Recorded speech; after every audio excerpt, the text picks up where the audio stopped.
Hey, friend, are you finding it difficult to celebrate your life after loss? This struggle is real.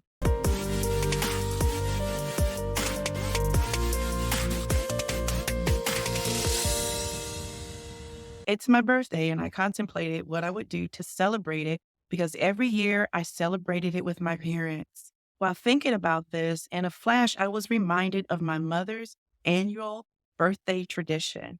May I share that tradition with you? Okay, so without fail, my mother would call me every year and remind me that my birthday didn't officially start until 4:47 p.m. She would then recount the details of my birth story. She'd tell me that she went to the hospital 3 times with me, only to find out she had Braxton Hicks contractions, and how, when the real time came, my grandmother insisted on her having a full breakfast before taking her to the hospital. She said she would stand up with every contraction while my grandmother prepared grits, eggs, bacon, toast, and tea and made sure she ate every bit of it. However, upon arrival at the hospital, she was then given an enema to flush it all out. After I was born and it was time to name me, she told me how she insisted on my name despite my grandmother's pressure to use her suggested name. She would always end the story by describing the profound love she felt when she held me and saw my brown eyes looking up at hers. There were times when her sharing my birth story moved me to tears, and other times she and I would laugh uncontrollably as we only could do. Either way, I always felt seen, valued, and so very loved by her. So it would be easy to go with the gravitational pull to not celebrate.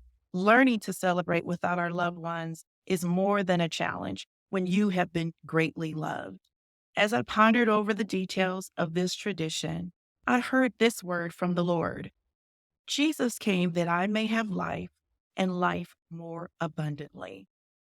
So I thought, why would I forgo the celebration of another birthday given to me by Jesus? After all, he loved me first and paid for it with his life. Although I only have the memory of my mother's affirmation, I am no less cherished and loved because I have discovered God's everlasting love and affirmation for me. I know my mother would be so proud for me to continue our annual tradition of celebrating.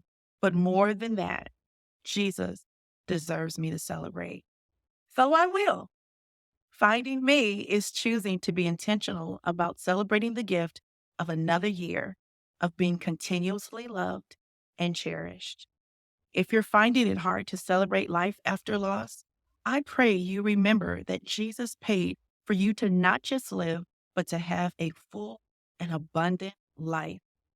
He deserves your celebration. If this message resonates with you, I invite you to share your own experiences in the comments below. Thank you. Bye.